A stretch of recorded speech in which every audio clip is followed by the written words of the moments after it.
Lexi. Oo.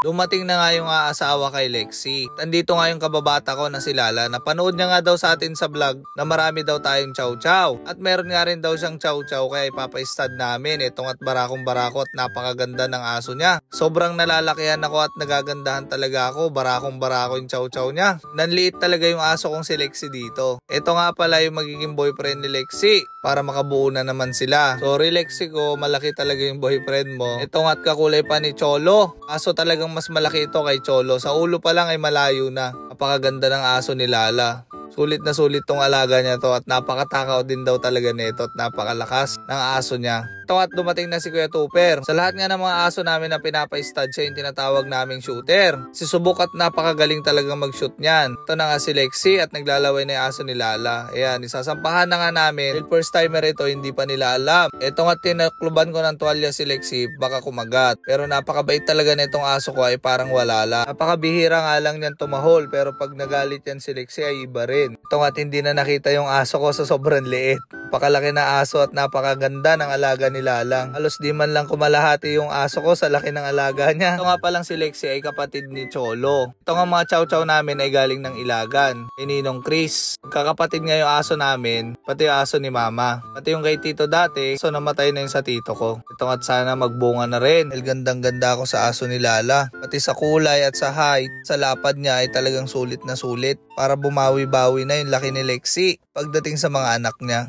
Ito nga't napaka-relax naman nila. Hindi katulad ni Cholo na mainitin. Si Cholo talagang umistad, talagang napakalikot at napakadelikado. Talagang nagagalit yung babae dahil sobrang likot niya. Talagang napakalakas kuminod dahil sanay na si Cholo. Sabi nga ni Kuya Tupper neto, napakagandang stud naman netong dalawang to at napakabait. Parang wala lang dahil pareha silang first timer. Ito at napakabait at napakadali rin pakiusapan ng aso ni Lala. Ito at sana makakuha ulit para may share puppy naman daw si Lala at madagdagan din daw yung alaga niya. Sana nga at marami ring maibigay na anak si Lexi para masulit naman natin yung lahi nila. Napakaselan lang din talaga mag-alaga ng chow chow pero napakaganda at napakatalinong mga aso nito. At sobrang sweet nila at napakaalaga rin nila sa amo nila. Lalong lalo na pag may ibang taong pumapasok dito ay talagang hindi sila mapapakali at di sila natitigil na tumahol. Ayan na nga inaangat na ni Kuya Tupper para pumasok ng maigi yung similya nito at maghihintay at magbibilang na lang tayo dito para sa pagbubuntis si Lexi at sana makabuo. Parang wala lang nangyari at hindi nagagalit tong dalawang chow chow na ito. Talagang napakabait nila dahil marami rin daw ini-stud si Kuya Tupper. Talagang malilikot at sobrang nahihirapan siya sa ibang chow chow, lalong-lalo na sa babae ay nangangagat nga daw. Marami na rin daw siyang pinagsyutan na nakagat din daw siya. Sigurado ko magandang kakalabasan na itong dalawang aso na ito. Ayun, hanggang dito na lang ating video. Maraming salamat sa lahat ng manonood.